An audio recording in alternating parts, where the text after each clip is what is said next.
Hello my dear students and welcome back to the channel. आज के class में हम कंटिन्यू करेंगे अपना फाइनेंशियल अकाउंटिंग, जो कि हमारे उड़ीसा के सेमेस्टर 1 का पेपर है। बाकी अगर तुम कोई और यूनिवर्सिटी से बिलोंग करते हो तो हर जगह फाइनेंशियल अकाउंटिंग जरूर सिलेबस में होगा। मैक्सिमम जगह तो यूनिट जो है सेमेस्टर 1 में ही दिया हुआ है। आज हम लोग शुरू करेंगे एक नया टॉपिक जिसका नाम है not for profit organisations. But before we start the video you can check the description में एक ऐप का लिंक है। ऐप को डाउनलोड करो, रजिस्टर करो और complete videos, notes, practice sets, important question सब कुछ अवेलेबल होगा। कुछ ग्रुप्स के भी लिंक है, टेलीग्राम चैनल का लिंक है, उसको भी ज्वाइन कर लेना। वहां पे तुमको टाइमली अपडेट्स मिलता रहेगा। राइट, तो स्टार्ट करते हैं वीडियो को। टॉपिक जो है वो आज का है नॉट फॉर प्रॉफिट ऑर्गेनाइजेशन। मतलब वो ऑर्गेनाइजेशन जो प्रॉफिट के लिए काम नहीं कर रहा, जैसे कि हो गया क्लब, है ना, या हो गया कोई हॉस्पिटल, स्कूल्स। मजे का बात देखो बेटा, स्कूल, हॉस्पिटल ये सब पर प्रॉफिट के लिए नहीं है ना। ये सब प्रॉफिट के लिए काम नहीं करते। एक छोटा सा आदमी जो किराना दुकान करके बैठा है, कपड़े का दुकान खोल के बैठा है, वो प्रॉफिट के लिए काम कर रहा है। लेकिन गवर्नमेंट के हिसाब से ये जो स्कूल है, ये हॉस्पिटल है, ये लोग प्रॉफिट के लिए काम नहीं करते। वाह क्या बात है ना।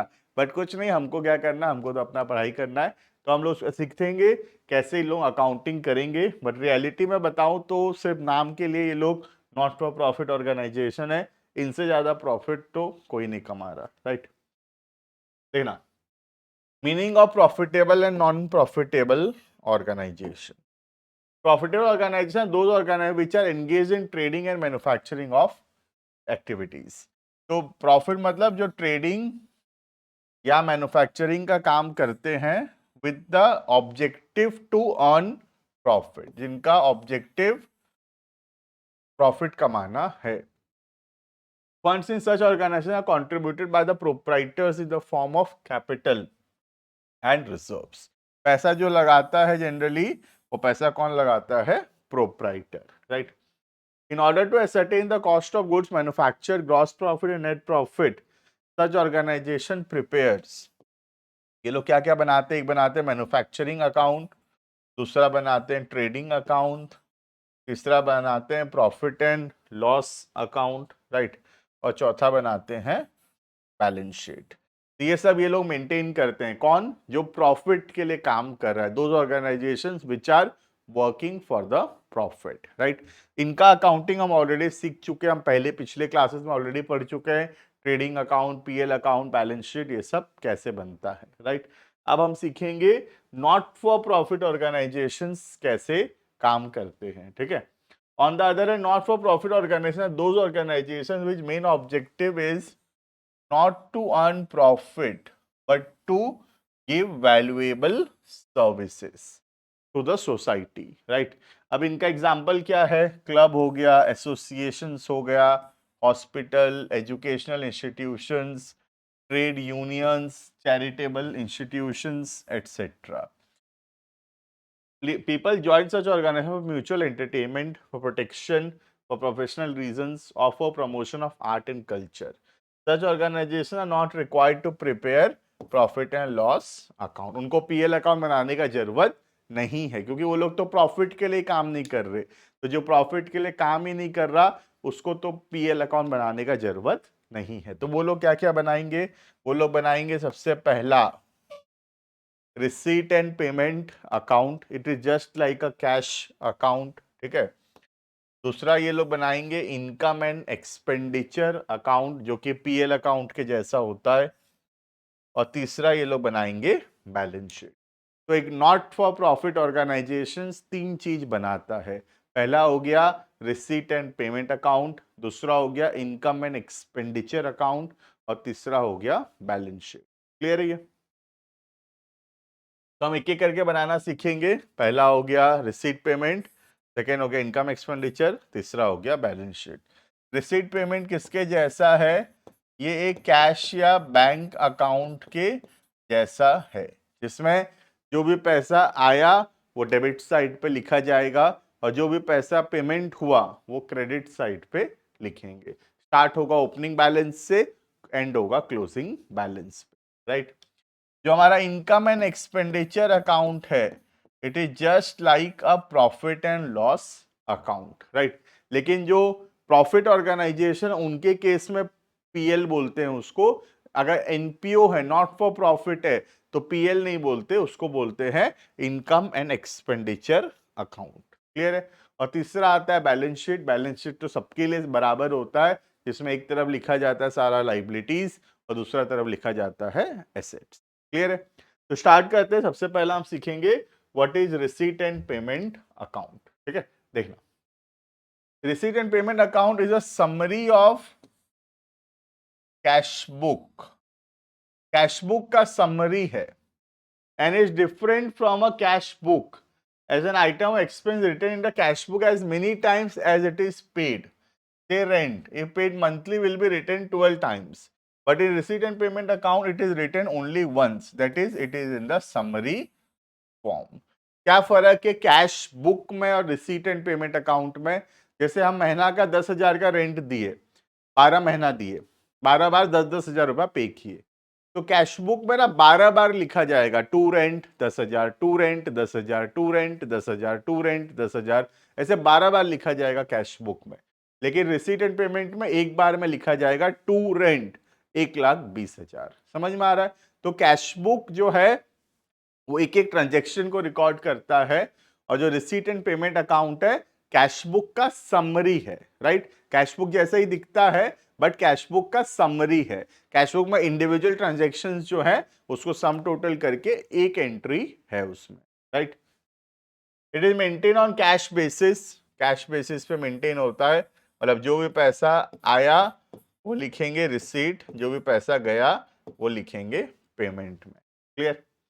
Like cash book, receipts of cash are written on the debit side. जो भी पैसा आएगा सब डेबिट साइड में लिखेंगे, and payment on the credit side. All the receipts and payments, whether these are related to the current year, preceding or succeeding year, or are capital revenue, are written in this account. तो फर्क नहीं पड़ता कि पैसा जो आया है या गया है वो पिछले साल का है, इस साल का है या आने वाले साल का है।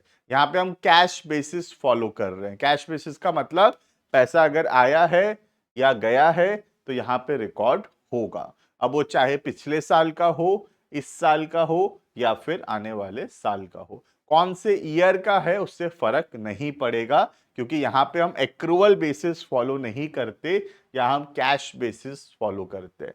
कैश बेसिस बोलता है कि जब पैसा आया या गया तब उसको हम रिकॉर्ड करेंगे, चाहे वो कोई भी ईयर से रिलेटेड क्यों ना हो, राइट। फॉर्मेट कैसा दिखेगा रिसीट एंड पेमेंट अकाउंट? तो रिसीट एंड पेमेंट अकाउंट बिल्कुल दिखेगा एक कैश अकाउंट जैसे दिखता है वैसे ही। बनाओ, मेरे साथ साथ फॉर्मेट बना लो।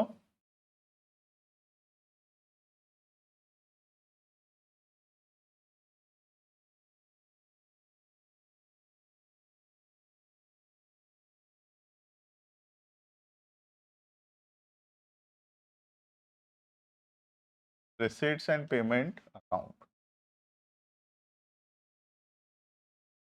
यहाँ आ गया रिसीट्स, अमाउंट,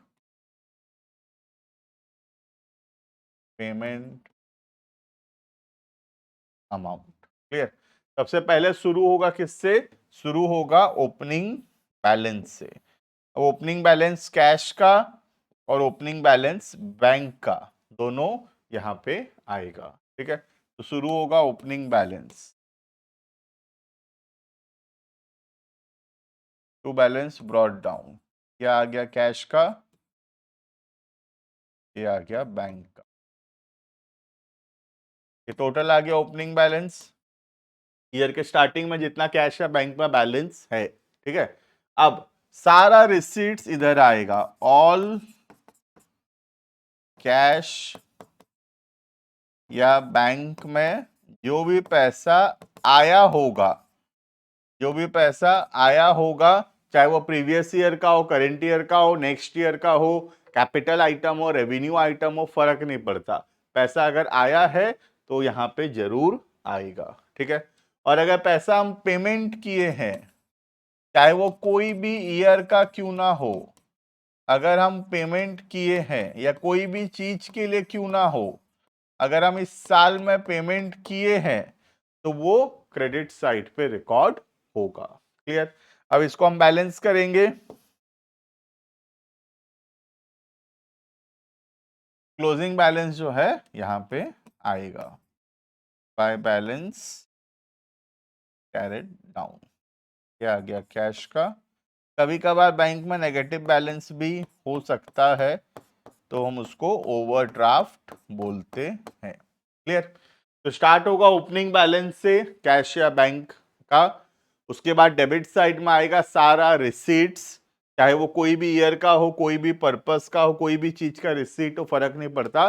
पैसा आया है तो यहाँ रिकॉर्ड होगा। कोई भी पर्पस के लिए कोई भी ईयर का पैसा अगर गया है तो यहाँ जरूर रिकॉर्ड होगा, और ये आएगा क्लोजिंग बैलेंस। क्लियर है। तो you can see it is a summary of all the cash and bank transaction. जो हमारा कैश बुक होता है उसी के जैसा है receipt and payment account. Clear. Next देखना, एक क्वेश्चन देखते हैं। A golf club has kept its accounts on cash basis and the figures for 24 are given. You are required to prepare receipt and payment account. तो हमको receipt and payment बना के दिखाना है। फॉर्मेट बनाते हैं फटाफट से।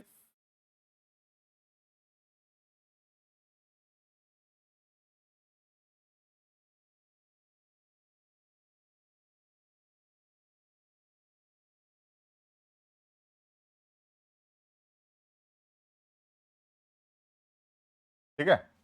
सबसे पहला शुरू करेंगे ओपनिंग बैलेंस से। ओपनिंग बैलेंस कहां पे देख लो, ओपनिंग बैलेंस ये रहा, कैश इन हैंड। ठीक है। तो लिखेंगे ओपनिंग बैलेंस, तो बैलेंस ब्रॉट डाउन 2350। ठीक है। अब जहां जहां से पैसा आया है, एंट्रांस फी रिसीव्ड, पैसा आया है तो लिखेंगे टू एंट्रांस फी 2500। ठीक है। नेक्स्ट सब्सक्रिप्शन का पैसा आया है, ये सब हम आगे चल के पढ़ेंगे। एंट्रांस फी क्या होता है, सब्सक्रिप्शन क्या होता है ना, बहुत डिटेल में पढ़ेंगे ये सब।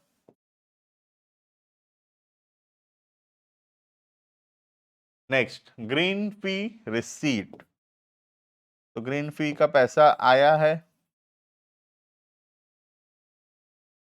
तुम सिर्फ फोकस करो पैसा आया है कि गया है ये देखने में। ठीक है। नेक्स्ट एक्सपेंसेस पेड, पैसा गया है।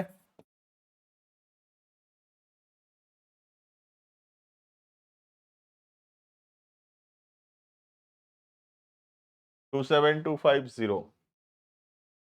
Next surplus on bar account, bar से पैसा बचा है, पैसा बचा है मतलब पैसा आया है।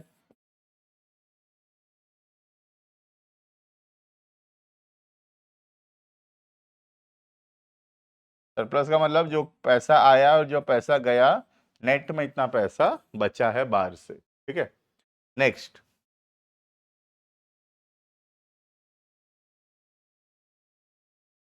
सेक्रेटरीज ऑनरारियम, ऑनरारियम एक खर्चा होता है, हम आगे चल के पढ़ेंगे।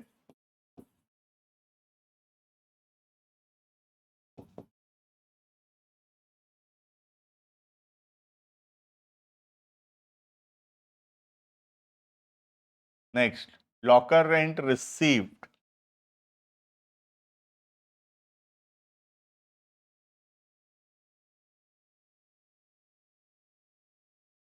Next cost of investment bot,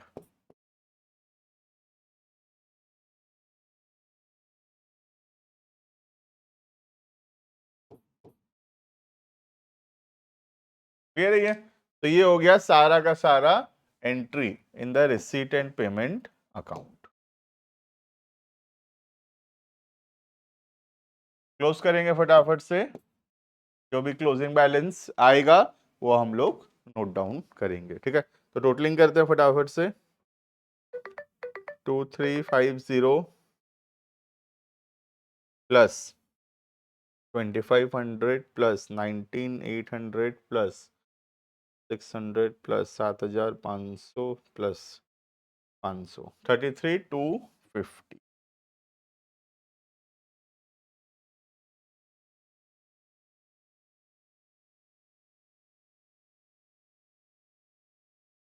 ठीक है, 33,250 से माइनस करेंगे 27,250 माइनस 1,500 माइनस 1,100, 3,400 रुपया बचा होगा। तो ये आएगा क्लोजिंग।